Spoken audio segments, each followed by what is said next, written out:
આજે ગીતાજીનો 15મો અધ્યાય બોલીશ. ઓમ શ્રી પરમાત્મને નમઃ. અથ પંચદશોऽધ્યાયઃ પુરુષોત્તમયોગઃ. શ્રી ભગવાનુવાચ ઊર્ધ્વમૂલમધઃશાખम् અશ્વત્થપ્રાहुलभ्यं છંદાંસि યચ્છ પર્ણાણિ યચ્છ વેદ સ વેદવિદ. આ હતો પહેલો શ્લોક. હવે હું બોલીશ બીજો શ્લોક. અધસ્યોધમ પ્રસૃતા તસ્ય શાખા ગુણ પ્રવૃદ્ધા વિષયભ્યવાલાઃ અધસ્ય મૂલમ યનુસંતતાનિ કર્માણુબંધીનિ મનુષ્ય લોકે. હવે હું બોલીશ ત્રીજો શ્લોક.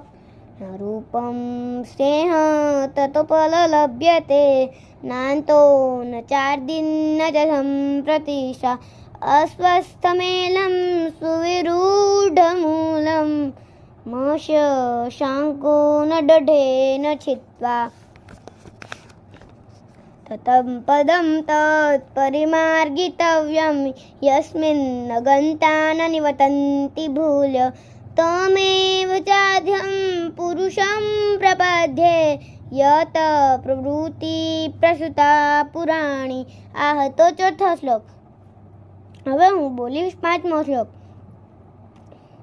નિર્માન મોહાજિત સંગ દોષા અધ્યાત્મ નિધ્યાત વિનિરુદ્ધ કામા દ્વંદ્વૈર્વિમુક્તા સુખ દુઃખ સંજ્ઞે ગચ્છન્ત મૂઢાન પદમયમ તત. હવે હું બોલીશ છઠ્ઠો શ્લોક. ન તદ્ભાસયતે સૂર્યો ન શશાંકો ન પાવક ન યદ્ભદ્રા ન નિવર્તન્તિ પદ્વામં પરમં મમ. હવે હું બોલીશ સાતમો શ્લોક. મમૈવાંશો જીવલોકે જીવભૂત સનાતન મનસ્થાની ઇન્દ્રિયાણી પ્રકૃતિસ્થાની કર્ષતિ. હવે હું બોલીશ આઠમો શ્લોક.